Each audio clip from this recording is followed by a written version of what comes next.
মসজিদে আল মোস্তফা অত্যাধুনিক একটি আধুনিক পূর্ণ মসজিদ, যা ঢাকা শহরের খুব নিকটেই 100 ফিটে অবস্থিত। অনেকেই বলে থাকে এটি 300 কোটি টাকার মসজিদ। তা আমার জানা নেই, অনলাইন থেকে যতটুকু জানতে পারলাম। তো ওই জায়গা থেকে কৌতূহল জাগলো যে মসজিদে আল মোস্তফায় একদিন নামাজ আদায় করব। একটা বিষয় ভালো লাগলো, মসজিদের ঠিক পাশেই প্রাইভেট কারের মতো 4 চাকার, কি নাম জানি না, এটা রাইড করার মতো বিশেষ একটি স্পেস আছে। এই জায়গায় আপনারা চাইলে টাকার বিনিময়ে এটা আপনারা রাইড করতে পারবেন। আমাদের ব্লকটি শুরু হয় 100 ফিটের মুখের থেকেই। তা খুব যানজট পেরিয়ে আমরা এগিয়ে যাচ্ছি মসজিদে আল মোস্তফার দিকে। তা এই জায়গায় একটা জিনিস সমস্যা করে, সেটা হচ্ছে আপনার রিক্সা। এত পরিমাণে এইগুলো ডিস্টার্ব করে, যা বলার মতো না। পুরো ঢাকা সিটি আপনার ডিস্টার্ব করে রিক্সাতে। তারপরে এই জায়গাগুলো মনে হচ্ছিলো আরও বেশি। তা আমাদের যার পথেই যেটা হলো, পুরো এটা মর্মান্তিক দুর্ঘটনা ঘটতে থেকে বেঁচে গেছে। আমাদের বাইকটি ব্রেক ফেল হয়ে যায়, বাইকে ব্রেক ফুলের যেটা আছে ওটা নিচের দিকে নেমে যায়, ব্রেক শুটা পাতলা হয়ে যাওয়ার কারণে। এই জন্য আপনারা কিছুদিন পর পর ব্রেকটা অবশ্যই চেক করে নেবেন, যাতে আমাদের মতো ভোগান্তির না হতে পারেন। অল্পর জন্য আমরা কিন্তু বেঁচে গেছি, আর একটা বাইকের পিছনে যে মেরে দেয়নি। তা আল্লাহ হেফাজত করছে। দেখতে পাচ্ছেন ব্রেকের ফুয়েলটা একবারে নাই, পুরোটাই কিন্তু নিচের দিকে আমাদের নেমে গেছে। দেখতে দেখতে মসজিদের খুব নিকটেই আমরা চলে আসলাম। কীরকম যে অনুভূতি হচ্ছে আমার আপনাদের বলে বোঝাতে পারবো না। যে এতদিন অনলাইনে দেখেছি সেই মসজিদটি আজকে আমার বাস্তব চোখের সামনে দেখবো আর কি। মসজিদের আরও কাছে যখন চলে গেলাম, তখন অনুভূতিটা আরও যেন কৌতূহলটা বেড়ে গেল, যে মসজিদের ভিতরে কখন ঢুকবো 4 রাকাত নামাজ পড়বো। এটা মনের আকাঙ্ক্ষা যে কীরকম, যা বলে বোঝাতে পারবো না, ভাষায় প্রকাশ করতে পারবো না। তা দেখতে দেখতে কিছু দূর আগাইতেই আমরা এই জায়গাটায় থামলাম। এই জায়গাটা আপনার রাইড শেয়ারিং করা যায়। এই যে দেখতে পাচ্ছেন ছোট ছোট যে প্রাইভেট কারের মতো যে গাড়িগুলো, এগুলো আপনারা চাইলে এই জায়গায় কিন্তু রাইড শেয়ারিং করতে পারবেন। রাইড শেয়ার বলতে এটা চালাইতে পারবেন এই জায়গায় আপনারা। এটা হচ্ছে মসজিদের ঠিক একটু আগেই আপনারা এই জায়গাটা দেখতে পাচ্ছেন, পুরো একটি সেফটি জোন এরিয়া। টায়ারের প্রায় দিয়ে ব্যারিকেড দিছে তারা, যাতে আপনারা কোনো আল্লাহ না করুক কোনো রকম যাতে পড়ে যান, যাতে আইল্যান্ডের সাথে বাড়ি না খান। এই জন্য চতুর্থ সাইড দিয়ে কিন্তু টায়ারগুলো আপনার দিয়ে দিছে তারা। তাই দেখতে পারতেছেন এইগুলো কিন্তু অস্বাভাবিক সৌন্দর্য। আপনারা গেলে আপনারা এই রাইডটা কিন্তু অবশ্যই ট্রাই করতে পারেন। আপনাদের দেখবেন আপনাদের মন মানসিকতা অন্যরকম ভালো লাগবে।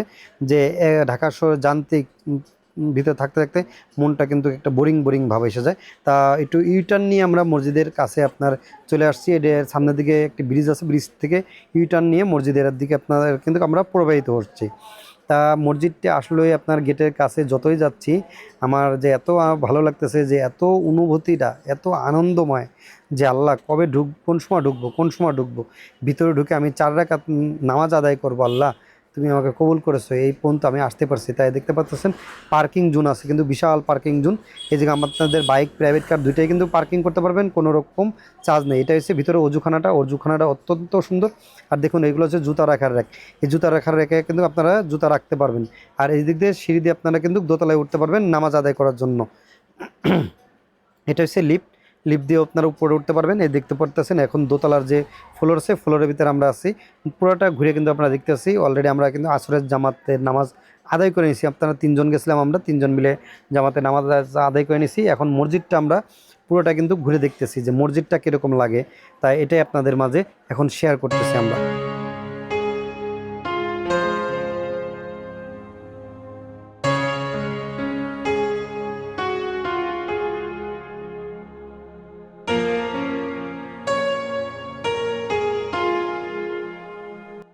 এখন যে জায়গাটাকে দেখতে পাচ্ছি এটা হচ্ছে নিচতলায়। ওই যে আপনার হচ্ছে একটি লোক যাচ্ছে, এটা হচ্ছে আপনার সামনে যেটা দেখতে পাচ্ছেন, এসে খতিব সাহেব এই জায়গায় জুম্মার আপনার খুতবা পড়েন। আর এসে এই ছোট ছোট যে বেঞ্চগুলো দেখতে পাচ্ছেন, যারা একটু মাজুক, যারা বসতে পারে না, তারা হচ্ছে এই জায়গায় এই টেবিলগুলোতে বসে।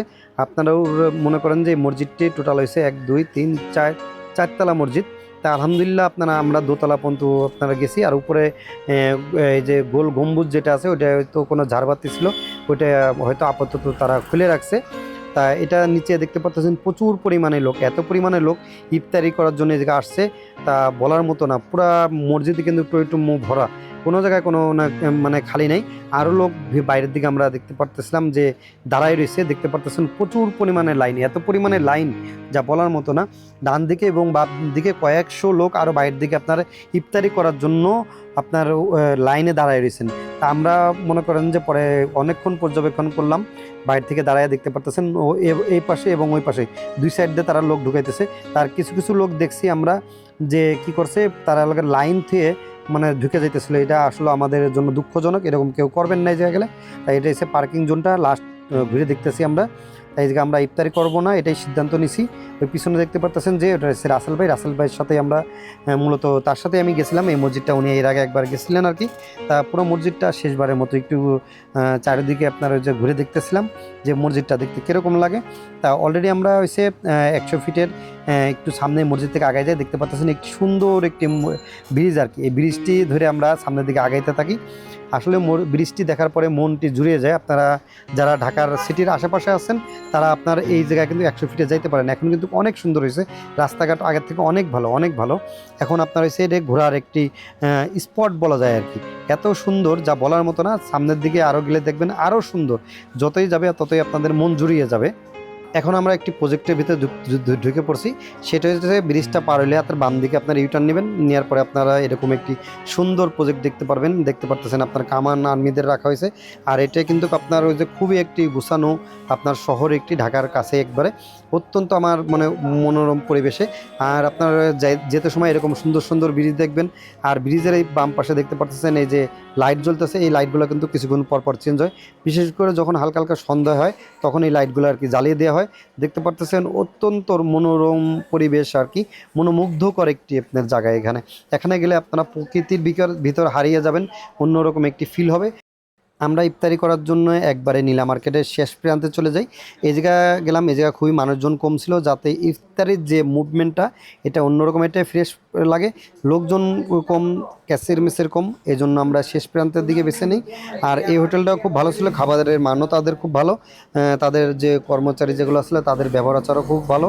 তা এই জায়গা থেকে আমরা হইছে দেখতে পারতেছেন চাপড়ি ভাজতেছে আপনার। আর চিকেন আইটেমগুলো ছিল তাদের সামনের দিকে রাখা, অনেক রকম চিকেন আইটেম তাদের এই জায়গা ছিল এবং চিকেন আইটেমগুলো খুবই ফ্রেশ ছিল, খুবই ভালো লাগছে আমাদের। তা আমরা তিনজনে গেছিলাম, এই যে তিনজনে একসাথে বসে ইফতার করতেছি। হাঁসের মাংস, গরুর গোস্ত এবং আপনার সাথে নিয়েছিলাম চিকেন। তা অবশেষে পাশের একটি মসজিদে আমরা এটা নামাজ আদায় করি। এই মসজিদটা এটা হচ্ছে আপনার নীলা মার্কেটের অপোজিটে 18 নম্বর সেক্টরের দিকে যাইতে এই মসজিদটা খুবই ভালো লাগতেছিল। তা নামাজ আদায় করে শেষ মুহূর্তে আমরা এই জায়গা থেকে বেরিয়ে যাই।